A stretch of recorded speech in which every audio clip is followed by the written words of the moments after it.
Hello, my name is Claire Nottingham, and I'm going to tell you about the interview that I had with my friend Jared.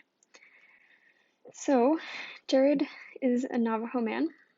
He's from Page, Arizona, or he's from the Navajo reservation just outside of Page, Arizona. He served his mission in Puerto Rico, which is where I met him. We served in a couple areas together and became good friends. He's currently working in Page and taking classes online at a community college. One of the first questions that I asked Jared is how he prefers to identify his race. And he said that when people ask him, he usually tells them first that he's Native American. And then if they ask for more information, if they ask specifically what tribe he's from, then he tells them he's Navajo. He said he doesn't really like the term Indian because that implies that he's from India, and he's not. Some of the interesting facts that Jared told me about what it's like to be Navajo are specifically some of the health practices that he talked about. He said that one tradition that they have in Navajo culture is that they wake up in the morning and they're supposed to run to the east, like towards the sunrise. And that's supposed to help them wake up and be active and keep them from being lazy. He also talked a lot about their diet. They focus a lot on eating foods in their season. So during the summer and fall, they eat a lot of fruits and vegetables, and then meats and things like that more in the winter.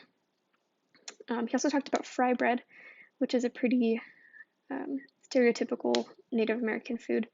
And he told me a story about how when the Navajos, just after they had been at war with the United States government, they were all sent to Fort Sumner. And at Fort Sumner, they were given only small rations of flour and water, flour and sugar and lard, I think. And so there wasn't a lot they could do with those ingredients. So that's how they started creating fry bread.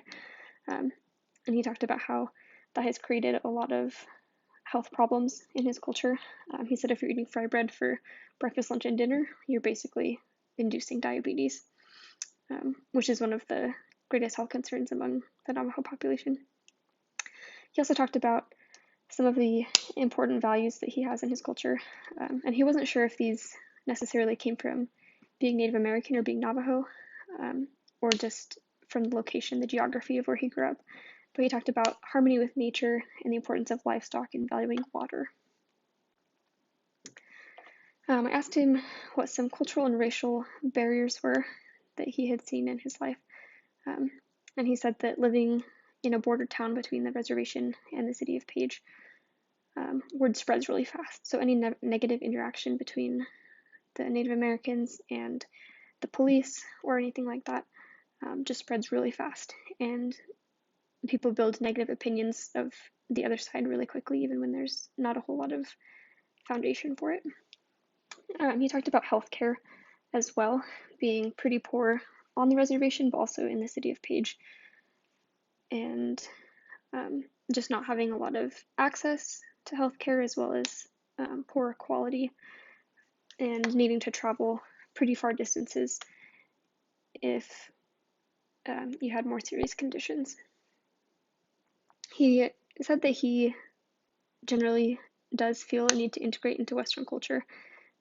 He said he feels like if he wants to be successful in life and move forward, he kind of needs to do that. And so the challenge for him is balancing the principles and values from both cultures because they're both important to him. I asked him what some of the stereotypes that he had experienced in his life were, and he said that white people usually see Native Americans as impoverished and lazy. He's interacted with a lot of white people who have that opinion, and being inside the culture, he knows that that's not true. He also says that Native Americans, at least where he grows up, view all white people as kind of rich and lazy. And he said that that probably stems from living so close to places like Lake Powell, where everyone who comes to the town of Page is there on vacation and owns a houseboat and things like that.